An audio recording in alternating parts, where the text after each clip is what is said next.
Hello, my name is Clinton Joseph Davidson. I was born in Bloomington, Illinois. I attended Princeton University where I got my PhD.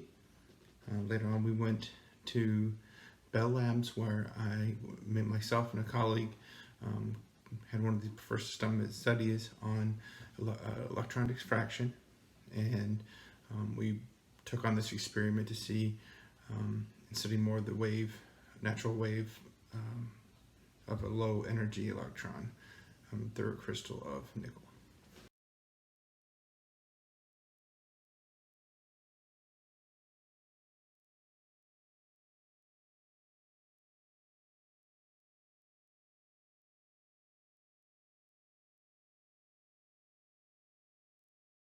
The 1927 experiment was actually based off an accident that occurred during a 1925 experiment where we were investigating the in-distribution angle of electrons that are scattered through a target of nickel.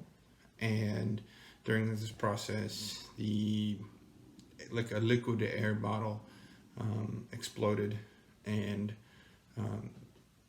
the target nickel became oxidized. After removing that oxidization through use of heat, we found that the actual angle changed from previous results in 1925.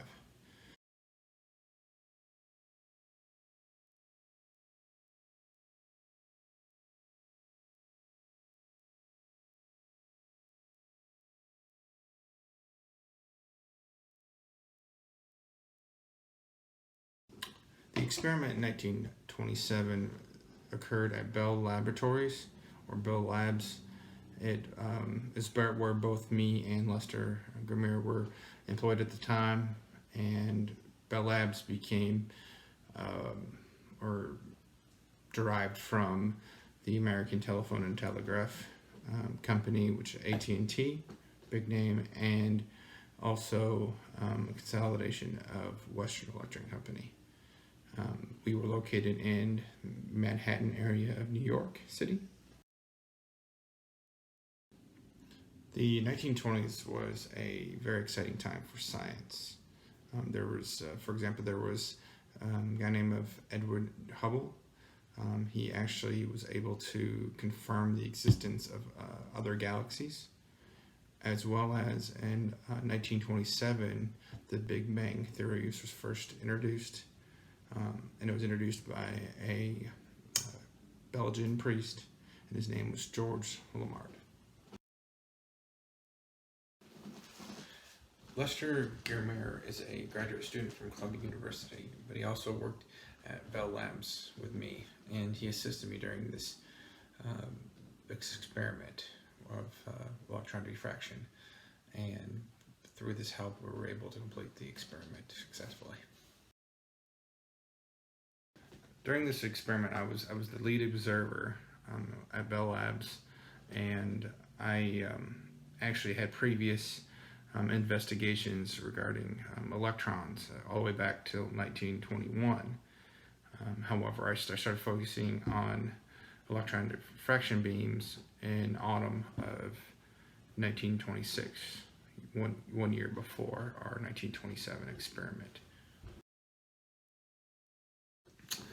So this experiment in 1927 had a number of impacts on the physics community. First, as one of the first studies of electronic waves using diffraction. Then another thing that was kind of more of a byproduct of our research was we were able to validate de Broglie's hypothesis about wave duality. That was very important, as well as going further, we're able to look at the structures of particles in a greater detail. The main components of the apparatus used in this experiment was a electron gun, a target, which in this case is nickel. We had a collector or detector, which is basically a Faraday box, and then which was movable, so we could change the angle of the from the electron beam, and then we also used a tungsten ribbon to emit the electrons, and all of this was within a glass vacuum.